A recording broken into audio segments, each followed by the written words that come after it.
Okay, so I want to take a second and do a quick little review on my Smith & Wesson M&P chambered in 9mm. Um, these are really well put together guns. I will say though, initially I had some problems with having various types of malfunctions out of this gun when I first got it, but the more rounds I put through it, it started to, kind of calm down, and it is actually running fairly reliably now. Um, if you've watched a couple of my other videos, you know that I'm really more of a Glock person, but this place I think has a home in my collection. I'll probably use it as more of a competition gun because the stock factory sights are very, very high quality. I like the trigger on it. The one complaint I have with the trigger is the reset isn't quite as pronounced as on a Glock, but honestly that's more of just a kind of a me issue rather than a gun issue. The trigger it feels very polished and very smooth. It's got, good take up, and it feels really good. I mean, I'm able to put very effective shots on target with that trigger and those sights combined.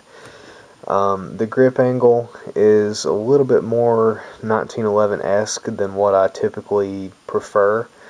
Um, but I mean, I know a lot of people complain about the Glock having a weird grip angle and that the grip doesn't feel good in their hands. And while I don't agree with that mentality, I can I can definitely understand why the M&P pistols have a more traditional grip angle. I mean, I guess it just means that Smith & Wesson is listening to their customer base, which you can't fault them for that.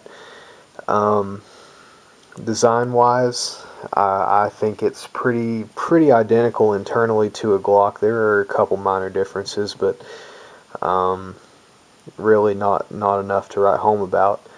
Um, the Smith & Wesson, one of the things that really turned me on about this gun is the extremely low bore axis. And basically, if you don't know what bore axis is, that's the distance between the barrel and where your hand is. So if you can get a barrel, ideally you would have a barrel like down here directly behind your hand if possible, but obviously with the design of the handgun and having the slide moving back and forth, I mean, it's not possible to have that. But the M&P has a very low bore axis, which means that you're going to be able to control the recoil very well using proper form. It's not, let's see, throw this in here really quick. You can see that the Glocks are just a shade higher in terms of bore axis. And so, I mean, it's not enough to probably notice, but it is a difference there. Um, so that's one area where the M&P has it on the Glock. It's kind of painful and hard for me to say that, but anyway, obviously you've got your Picatinny accessory rail right there, which would come in handy for flashlights and this, that, and the other. Um, uh, let's see. You have replaceable back straps. It comes with three. There's a small, medium, and a large, and also it comes with, let's see, very nice quality carry case, and also a spare magazine. And you see your little back straps there. Um,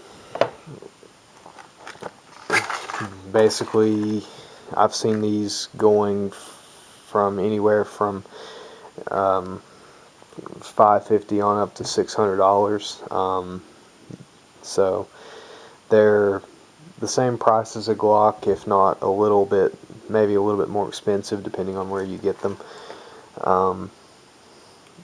Overall, I mean, I think it's a really, really well put together gun, and even though it's definitely designed after the Smith & Wesson Sigma, I think they definitely did a much better job on the M&Ps.